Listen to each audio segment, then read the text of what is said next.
Ai,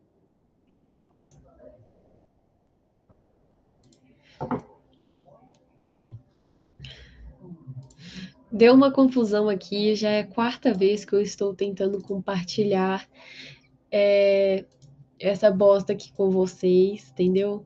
Então valorizem, me valorizem, e é isso, vamos lá. Olha aqui, eu já estava quase no final da apresentação, ficou aparecendo notificação, mas não vamos atrapalhar o conteúdo da bonita aqui. Só tô vendo se tava indo certo ali.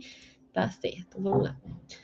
Então, gente, vamos aprender química básica. Não adianta nada vocês quererem pular para frente em ligação covalente igual a Melissa, sem antes entender o que é química e como que funciona o átomo, a regra que o átomo tem que seguir. Vamos lá. O que é um átomo? É a menor unidade da matéria. É basicamente isso, menor unidade da matéria. Não é a matéria que não é a matéria, não é a menor coisa que existe, tá? Porque a gente tem as partículas subatômicas, que a gente vai falar agora. O que é as partículas subatômicas? Basicamente, o que vocês precisam saber é próton, nêutron e elétron. É, a gente tem um átomo, essa aqui é a representação de um átomo que a gente usa. A gente tem a eletrosfera, que é esses círculos aqui em volta, e a gente tem o núcleo, que é essa parte aqui, tá? Na eletrosfera, obviamente, a gente tem um elétron e no núcleo a gente tem o próton e o nêutron. Como a gente sabe, né? Tô com o nariz estupido. Como a gente sabe, positivo com negativo se atrai. Então, quanto mais perto o elétron tiver do núcleo, mais forte vai ser essa atração aqui entre os dois. Quanto mais for distanciando, mais fraca vai ser essa atração. Aqui uma coisa super, super, super importante que vocês não podem esquecer é que a última camada de um átomo é a camada de valência. Vocês não podem usar isso aqui como representação, tá? Porque temos átomos gigantes aqui que tem mais de 5 camadas aqui, igual, só tem uma, duas, três. Então, assim, sempre quando você vê um átomo, a mais externa é a camada de valência. Por que disso? Vou explicar mais pra frente. Antes de explicar as coisas em si, é bom vocês revisarem um pouco da história dos modelos atômicos. Aqui a gente tem o modelo de Dalton, mas antes do modelo de Dalton, a gente tem dois filósofos que agora eu não lembro deles, que eles começaram a se questionar do porquê e do que as coisas são feitas. E a partir desse pensamento, começou a surgir os modelos atômicos, com base na ciência, né? E o primeiro modelo foi o de Dalton, que é conhecido como bola de bilhar, que é aquela bola de sinuca, porque era a representação que ele tinha na época, assim. Ó. Ele acreditava que o átomo era uma esfera maciça, indivisível e indestrutível, que a gente sabe que, na verdade, não é assim. Porque o átomo ele pode ser destrutível e pode ser dividível. E maciço também não é, né? Porque ele não é oco. O átomo é basicamente isso aqui. Ele tem mais espaço vazio, que eu vou explicar mais pra frente. Depois a gente chega no Thomson, que ele fez a descoberta do elétron. Tem toda a química por trás de como ele descobriu o elétron, mas vocês não precisam saber. Vocês só precisam saber que o Thomson era conhecido como pudim de passas, porque ele acreditava que o átomo ainda era uma bola e que essa bola era positiva, onde tinha vários elétrons espalhados, como se fossem passas, uvas passas aqui espalhadas. E era assim que era o modelo dele. Depois a gente chega no Rutherford, que é o meu favorito, adoro. E ele fez a descoberta do núcleo. A gente já sabia que já existia carga positiva e carga negativa desde Dalton, que acreditava já que já era positivo. Mas aqui ele descobriu que tem um centro nas coisas, sabe? Antes disso, tá? fizeram a descoberta do nêutron, mas não precisa saber, porque aqui no modelo de Rutherford a gente já vê o nêutron aqui no núcleo. Mas o que o Rutherford fez? Ele fez um experimento a partir de radiação, importante dizer, tá? Porque Rutherford usou radiação no experimento dele e geralmente cai questão perguntando no Enem qual o modelo atômico que usou. Oh, minha série aqui, ó, adoro. Nossa, eu fico desconcentrada com música. Mas enfim, fez a descoberta do nêutron, usou radiação, jogou radiação em átomos e descobriu que esses raios atravessavam, repeliam ou eram absorvidos por dentro desse átomo. E o que ele descobriu com isso? Ele descobriu que esses raios mais atravessavam do que eram absorvidos ou repeliam. E ele concluiu que o átomo tinha mais espaço vazio do que cargas. Então, essa aqui é a representação ótima para o modelo de Rutherford. Porque a gente vê só 3 elétrons aqui, e olha o tanto de espaço vazio que a gente tem do átomo. É muita coisa, entendeu? Então, o átomo, ele tem mais espaço vazio do que partículas subatômicas, que são os elétrons, os prótons, os nêutrons. Enfim, e esses elétrons, ele descobriu também que giram em torno do núcleo. Ele fica aqui, ó, assim, ó. Enfim, e o modelo de Bohr, que é o mais importante que a gente vê até hoje, até eu na faculdade, é o mais importante, mentira, é o atual, mas os que vocês vão ver é o de Bohr. Atualmente a gente usa a representação de um átomo desse jeito aqui, no ensino médio, e o que acontece nele?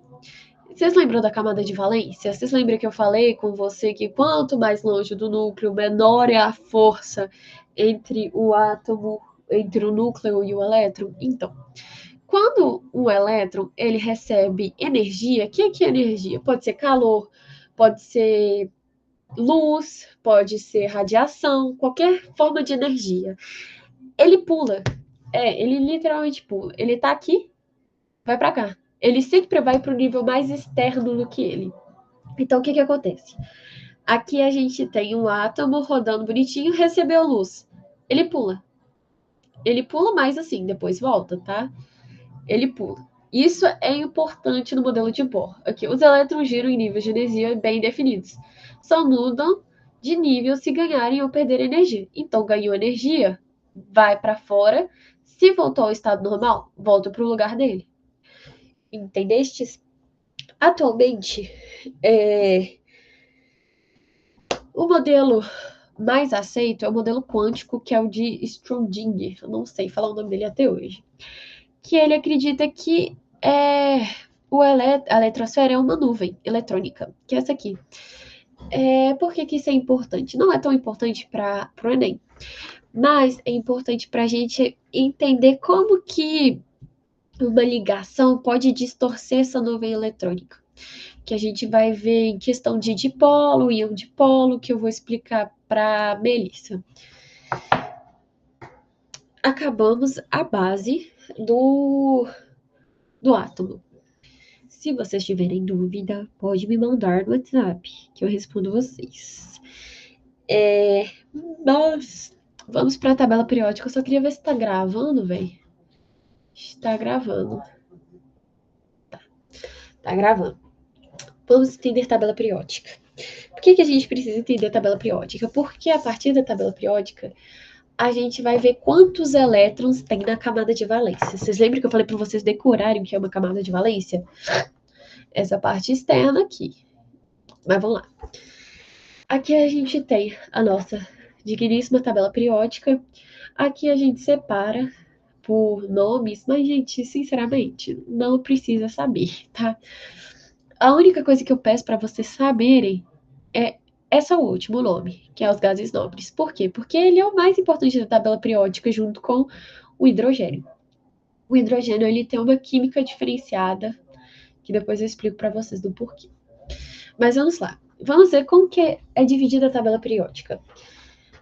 Aqui a gente tem o número atômico aqui em cima. Aqui a gente tem o símbolo, o nome e o peso atômico. Enfim. Aqui, nessa primeira linha vertical, todas aqui é chamada de família. Então, aqui, a gente tem o lítio, a gente tem o sódio, potássio, rubídio, césio, frâncio. Isso aqui é uma família. Berílio, magnésio, cálcio, estrôncio, bário, rádio, outra família. E a gente vai contando até o 8. Essa aqui, gente, vocês ignoram, tá? Essas aqui do meio, vocês não contam a família. Então, como que a gente faz? 1, 2, passa para o boro, 3, 4, 5, 6, 7, 8. E na horizontal é chamado de período. Então, lítio, berílio, boro, carbono, nitrogênio é um período, sódio, magnésio, alumínio, silício é outra família, é outro período, desculpa. E a família sempre na vertical. Por que isso é importante, Mariana? Por causa disso. Muito legal a regra do octeto, gente. Vocês precisam saber que na química, tudo na química é baseado em estabilidade.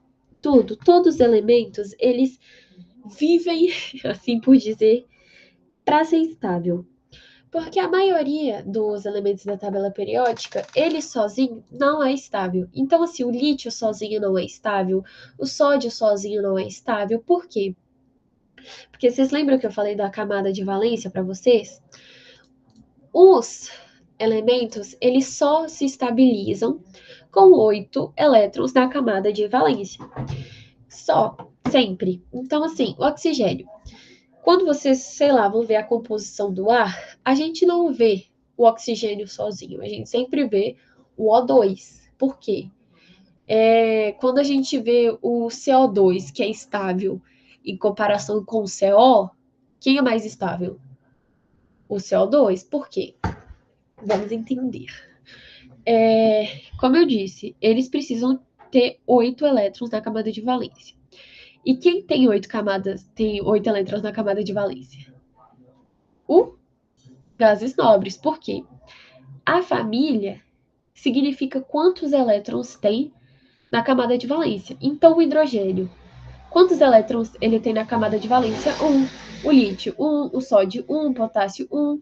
E assim até chegar no frâncio.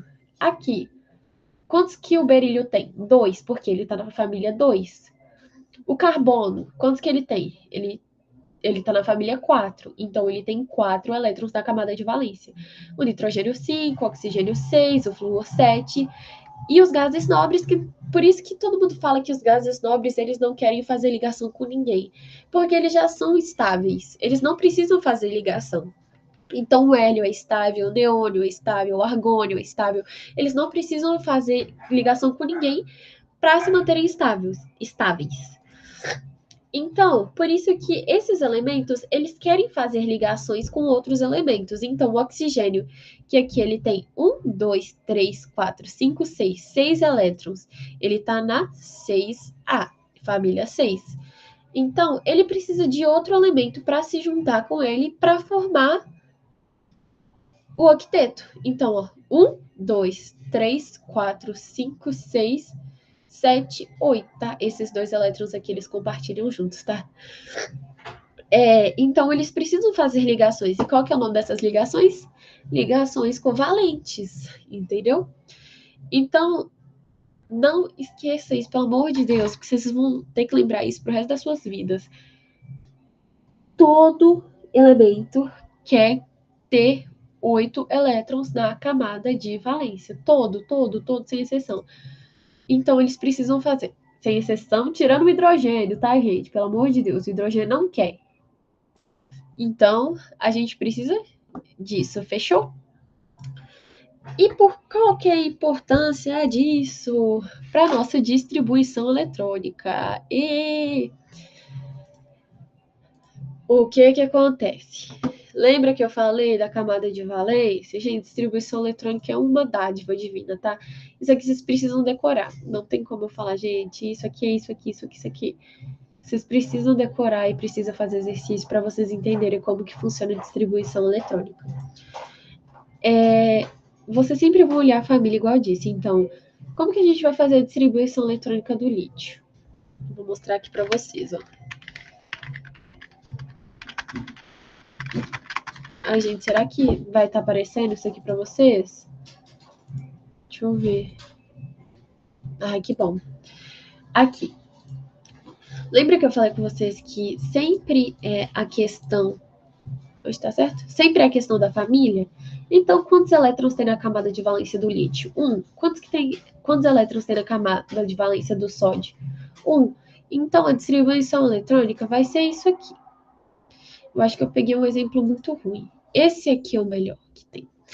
Porque a gente precisa olhar esses trenzinhos aqui em cima.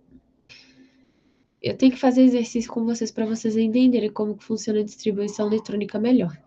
Eu acho que eu vou fazer depois. Mas enfim, essa foi a primeira aula, química básica. Depois a gente vai para ligação covalente, distribuição eletrônica e estrutura de Lewis, que eu vou ter que escrever com vocês. Mas é isso, gente. Se vocês tiverem alguma dúvida, pode me falar. Ignorem essa distribuição eletrônica aqui, só trouxe uma base para vocês que na próxima aula eu explico melhor. Mas é isso. Qualquer dúvida vocês podem me mandar no Zap Zap para vocês entenderem. Tchau! Que tem que vir aqui. Tá no lugar certo? Tá. Tchau, tchau. Tchau, tchau. Pera aí, gente. Pera aí.